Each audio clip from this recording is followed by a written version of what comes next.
Welcoming our good friend Todd Halterman is with us.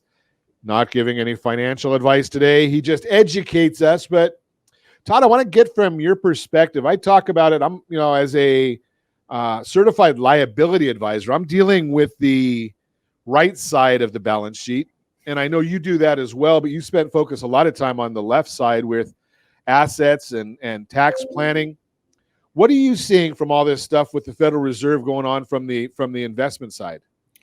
I'm seeing a lot of investors that have mutual funds that have lost significant amounts of money, about to get 1099s for capital gains they never got to keep. So there are many people in America right now that have mutual funds that have lost. Back up 1 second, Todd. Yeah. Getting a 1099 for capital gains they didn't get to keep. That means they're going to have to pay taxes on something they didn't get to keep.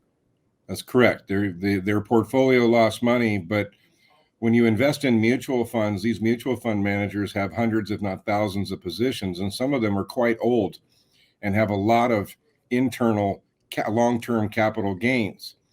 Those long-term capital gains, when they sell those off to rebalance the portfolio, go on your 1099. Even though you may have lost 15% in the fund, you could get some substantial capital gains because this is the time when they sell assets and rebalance to stuff that's went down. So they've got to rebalance at this time of year also, because every quarter they're rebalancing. And then at the end of the year, they've got to make their numbers look good because their main purpose of the fund, contrary to popular belief, is they've got to make money.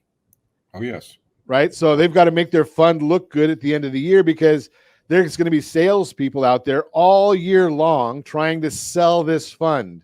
And if it underperforms, and Todd, talk about measuring the funds against an index. What does that all mean?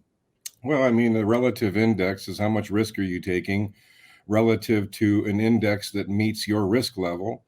And how are your funds performing against those indexes is how people measure the, I would call the success of the portfolio manager or the lack of success. So if you've got a fund that measures against, say, the S&P 500, if the S&P 500 goes up, and I don't know what the numbers are, so I'm just throwing them out there, 10%, and your fund goes up 12, you got a good deal. If your fund only goes up 5, you might be looking to get out of that fund. Is that about it? Correct. And in theory, I'm a simple guy. In theory, you want to get more reward than you take in risk if you're doing it right. Now, before we get into what I really want to talk to you about today, Todd, I want you to go over a little bit about a scatter chart. And yes, I did have I worked at Merrill Lynch and I had all my licenses way back 150 years ago. But the scatter chart basically shows what were the winning asset classes each year. Right. And should I be putting my money in last year's winner or last year's loser, or what are your thoughts? Well, my thoughts are to have a really good financial plan and make sure that's why you make sure you're diversified, because if you look at that scatter chart, those places and placements change every year. And, in 2021, large cap growth was at the top along with real estate. But you'll see large cap growth at the bottom this year. And believe it or not, dividend companies are towards the top. Real estate is stayed at the top. Credit and fixed income's at the bottom. But it changes so fast, Ron. That's why you can't time the market. And if you're doing it right, you should have true diversification so you can get more of what I'll call the index average and taking less risk than what you're getting in reward. And is in your opinion, is that the reason that so many people underperform the market in their retirement funds? Is they're chasing last year's winner instead of keeping that plan going that you're talking about? The answer is yes. And even Vanguard's got a study on that. And the why is people tend to try to time the market. I know a lot of people that have come in and they put their money in cash in July, and they didn't even get the 7% run up in July because they went to cash because of a bad June. Now they've missed this 10% bump since October, and they're still sitting in cash wondering when to get back in. You see, it causes paralysis. And if you have a plan and you know that your plan involves that your 15-year money is going to go up and down, don't overreact. It's just like in driving in snow. If you hit the brakes or you overreact, you're going to crash. Maybe we need to talk to Jerome Powell about that one too. So, you know, you mentioned something when we were chatting before the broadcast this morning that you're helping a lot of families reducing tax liability on inherited funds. Yes. Now, is that just something for the rich and famous, or is that something that, us mere mortals need to worry about as well? Well, I'll give you an example. There's two different types of inherited funds. There's inherited funds that heirs or children get when mom and dad are not doing good health-wise and their health is starting to decline, and the family starting to plan for future medical expenses, and they're worried that mom or dad might blow through a lot of cash if they need some health care assistance. And so while you're alive, people get inheritance because mom and dad start transferring assets to kids in a way to get it out of their estate so they can try to get past that 5-year look back. So we'll call it a gift, if you will, but it's gifts while they're alive. Now, unfortunately, when a parent gives that gift away to a child while they're alive, the kids inherit that at the cost basis of which the parents got it. Whether it's real estate or mutual funds, I'll use mutual funds in this example. So if that's the case, there's a lot of mutual funds that mom and dad gave to them that have losses this year, that have long-term capital gains, and they are all going to pay tax on assets they lost money in. So we proactively approach it from an aspect of, why are you invested in it in the first place? What do you want it to do? And then we generally try to sell to record the losses and move it to an ETF or a different mutual fund that'll keep them exposed to the same marketplace. But now we get to record some losses to help offset those gains. Sounds to me like there's a big case to be made for maybe you don't want to be owning mutual funds, but I want to talk to Todd Halterman about that when we come back. Todd shared with us how people are having to pay taxes on money they never saw in a mutual fund that's decreased in value. I mean, think about that. Chapman just said that some homeowners now have less than, they don't have the equity that they thought they did in their homes because of what's happened in real estate values over the last 6 months or so. But here's the question that I have is, there are a lot of ways. Todd mentioned earlier ETFs. And again, we're not giving any financial advice here. Todd's just giving us ideas and education. If you want financial advice, give me a call at 800-306-1990. I will not give you any financial advice, but I'll give you Todd's phone number and his contact information. But my questioning here is a simple man. Why would I want mutual funds? And I guess in our 401ks, that's about your best option unless you have a self-directed IRA. But Todd, it seems to me there might be better solutions than a 401k now if I've got to pay these fees and taxes and all that. What do you think? Yeah, mutual funds are basically the third best way that I know how to invest. They can be necessary. Now, don't tell me you only know three. The third best, I said. That's what I said. And you know three, so that means it's the bottom. Right. So, but basically, it also is up to an investment manager who's building portfolios. That sometimes there's a style that they would prefer mutual funds for various reasons. But by and large, the industry has gotten away from a lot of mutual funds in favor of exchange traded funds, unit investment trusts, and then, of course, individual stocks and bonds themselves. So mutual funds in the fixed income market right now have been almost necessary for broad-based diversification because the fixed income market is just horrible right now. But by and large, if somebody comes into me with a mutual fund portfolio, the first thing we talk about is the inefficiency of them, how to lower their expenses, how to increase their reward for the risks they're taking, how to lower their tax bill at the end of the year by not having the mutual fund. So there are a lot of beneficial impacts to changing the strategy of which you manage your money, but you really need to know what you're doing. And that's a key thing. And so there's a couple of things I'm unpacking here, Todd, from what you're saying. Number one, there's no possible way for me to live my life. I lead a lending team. I run a radio show. I've got family. I've got a grandson. how do I lead? How do I run my life and understand all there is to know about investing on par with somebody like Todd, who doesn't run a radio show, doesn't lead a lending team? Oh yeah, he takes all that same time and focuses on learning the financial world, right? So the whole idea here is, if you're a plumber, if you're an electrician, if you're a truck driver, you're doing that because you're good at it. Well, Todd does what he does because he's good at it and he studies that craft. We can't compete. I can't compete with Todd, even though I had my licenses, some of the same ones Todd has. I couldn't compete with what he does right now. It's not possible. Am I on track, Todd? Oh, 100%. It's even Vanguard has done studies on the effectiveness of people getting help, real help, as opposed to doing it themselves. And an average investor that's getting help makes 300 basis points more per year than somebody that's doing it themselves. And 300 basis points is an average of 3%. But if you consider the average investor is making 5 to 7, that means they're going to be making 8 to 10. That's an almost 30% increase in effectiveness. So I'm gonna make this real simple because I am a simple man. So let's say that I'm making 6%. That means my money, as a self-directed, the rule of 72 says I'm going to double my money every 12 years. At 10%, I'm doubling my money every 7.25 years.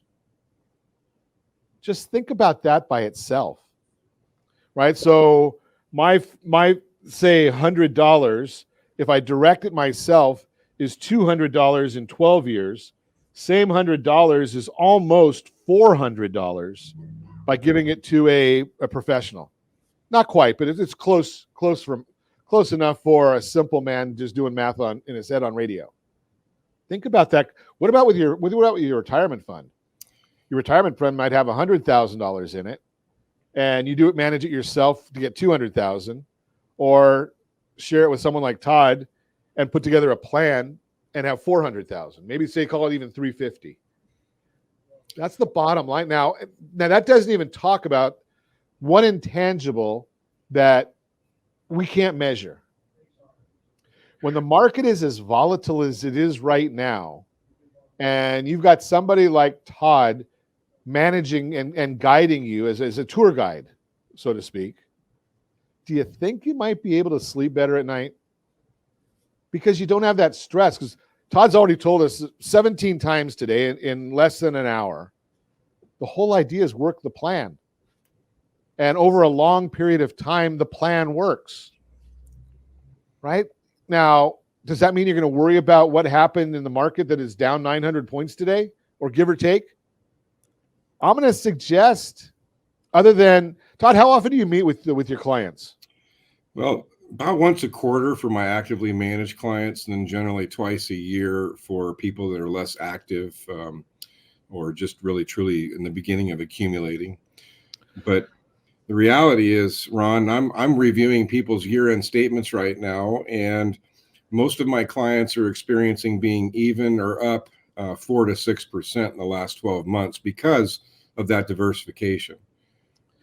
Yeah, and so it used to be that you just had to diversify based on asset class. That's kind of gone out the window anymore, isn't it? Yeah, if you're not invested in private equity, invested in banking, invested in real estate, invested in commercial paper, and using some insurance trusts today for downside on the fixed income market, you're really missing the boat. And most people don't know how to access some of those markets, or how much, and what's the balance. So I think the biggest value I offer to folks coming in brand new, whether they're doctors or they're plumbers, is teaching them how to not invest all their money in the stock market. I have clients that love owning fast food restaurants in their portfolio, in their IRA. I have folks that love owning apartment complexes or industrial buildings like Amazon warehouses. So people just get stuck in the minutia of investing all their 401k or IRA in the stock market. You don't have to. Well, I think part of that becomes an issue, as I mentioned earlier. Why do we invest it in the stock market? Well, it's simple. That's what we're trained to do. Well, yeah, that's the only what we option know. we had. Yeah.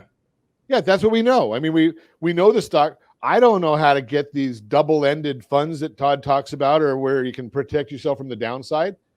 And we haven't talked about it today, so you didn't miss anything, but you can go back in our archives where Todd has talked about that. But do I know how to find those things? Absolutely. I call Todd. You can do the same thing. Give me a call. I'll put you in touch with him. Todd, we got a question here. Preferred home. Why won't it show up? There it goes. Preferred home brokers real estate. Is it ever too late to switch financial advice for someone in their mid-70s?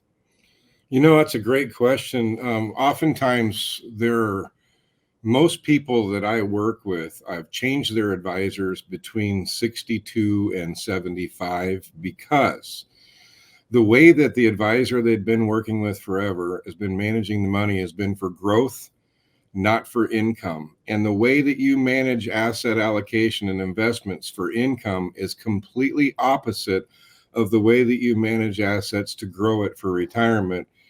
And so oftentimes folks in their 70s are looking for a specialist who understands inheritance, understands healthcare protection, asset protection, tax mitigation, gifting, estate planning, working with accountants. It requires a lot of extra work. And if I could just be candid, a lot of the wirehouses aren't suited for that type of administration or the extra work. They have thousands of clients. They don't see all of them all the time. They don't have the time to do full-blown financial planning. In our practice, our planners don't have more than 150 households at any given time because we're doing real planning, and that requires a lot of extra work. We're not just managing investments. So the answer is yes, it happens all the time. And it's because the parents want a specialist that will take time with them, much like a good doctor, rather than just being a number, going in and seeing a spreadsheet or an asset allocation model and then going out and not understanding how to use their money. Yeah, that's a great advice there, Todd. Thanks for answering that question. The big issue is going to be a lot of different parts of that too, because one of the things that I know Todd and I have done within a lot of the seminars that we've done together, and I've learned a ton from this, is talking about how to.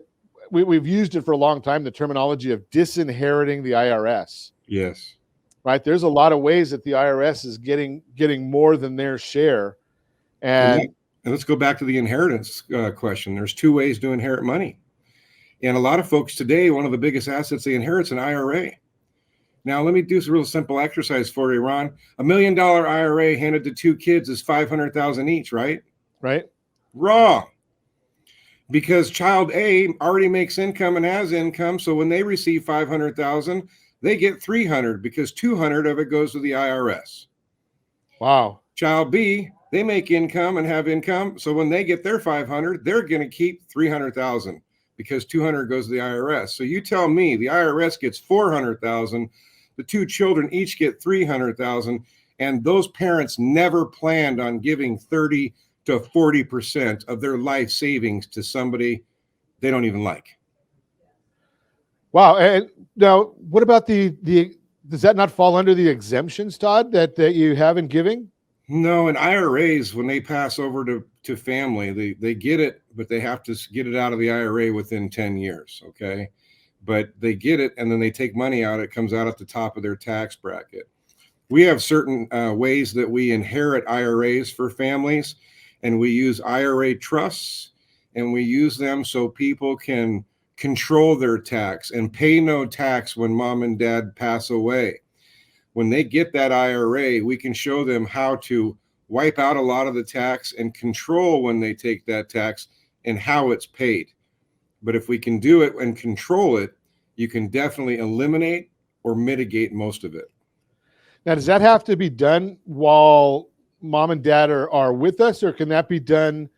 Can the estate handle that after the fact? Well, it's beneficial to handle it ahead of time for a couple of reasons. I won't go into detail due to time. It is ahead of time, but generally, a lot of folks don't approach this type of planning because they're afraid of somebody they're having to pay. They don't want to pay the accountant for the hourly rate. They don't want to come in and pay me because they're afraid they're paying for something they're not going to get something in return. But sooner or later, these families have to trust somebody. And if they wait till they're in a stressful, dire, urgent situation because somebody's already died or they're getting ready to, then you're going to make mistakes. Yeah, think about that. I mean, I'm not going to even ask you here again. It's not part of our conversation, but my guess is that you got to have it's not going to go in your example there. That's certainly not going to have a $400,000 consultation bill. Yeah. Right. I mean, It's it's going to be funny because significantly less than that. I know my average retainer on doing a program like that is around $1,500. So people will trade me $1,500 for 400,000 in tax savings all day long, Ron. Yeah, that seems to even a simple guy like me can figure that one out. That's really that's in one of the commercial guys out here. That's what we call a no-brainer. Yeah, and So people just want help. They want help, but they want help they can trust, Ron. And unfortunately, there's a lot of my peers out there who don't really specialize in it. They call themselves financial advisors or financial planners, but really they're investment advisors wanting the deposits to manage the investments. And the other 5 pillars, whether it's life planning, income planning, tax planning, legal planning, risk management planning, those all go out the window because it requires additional work. So how do you deal, Todd? Because I know that you've got to deal with this, and I know we don't have a lot of time left, but I hear a lot of every financial planners, CPAs, lawyers, realtors, lenders. We're all basically entrepreneurs. And if I've learned one thing about an entrepreneur is we all know the answer to everything. Just ask us. So if I come to you and I've already had a CPA and a lawyer and a estate planning person, how do I deal with the egos? Well, the CPA says, well, I'm going to drive the ship. And the financial planner says, I'm going to drive the ship. And the attorney says, I'm going to drive the ship. And I'm the slum, the guy that knows nothing, and saying, who do I listen to? How do you manage all those egos to get to a workable plan? Well, a lot of people bounce from professional to professional and get further confused the more that happens. And most of those professionals don't actually talk to each other. My experience says somebody's got to be real and get in front of those accountants, attorneys, and financial people and say, are we focused on the client or are we making it about us and our ideas? And I simply tell folks all the time, keep it simple. Make sure you understand what you're being told to do. And if you don't know how to drive the car, stop the car and find out why you don't know how to drive the car. But I step in all the time and I ask questions about, well, why don't we consider this? Or could they consider this? Or would they want to look to do this? And instead of telling them, or instead of me embarrassing them by showing somebody they're wrong, a lot of times I'll call them behind the scenes and I'll say, hey, listen, when we meet again, can we consider talking about this? Would you look into this and tell me how you feel about adjusting this plan? Because this looks to me to be more effective. Then I usually find that I'm very aligned with that accountant or attorney and do more business with them. Yeah, and in putting together these teams, that's the best thing. And I've shared many times, if you have, I'm going to throw this out to everybody listening to me right now. If you have a great financial planner on a scale of 1 to 10, you can't use 7 because that's a cop-out. So if you got a 9 or a 10, I'd love to know their name because I probably know some people that can use them. If you do not have a 9 or a 10, let me know that too, because I'll put you in touch with Todd Halterman because he is a 9 or 10. He's a 10 right there. Thank you. I've talked to him. I've watched him. I've sent people to him. Everybody that I know loves the work that he does and the guidance that he provides. So I'm more than happy to put people in touch with him. But I want to say the same thing about your CPA, your lawyer, your estate planning person, your insurance person, realtor. If they're 9 or 10, I want to meet them. If they're not, I want to introduce you to somebody who is a 9 or 10. Is that fair? Simple ask, doesn't cost you anything.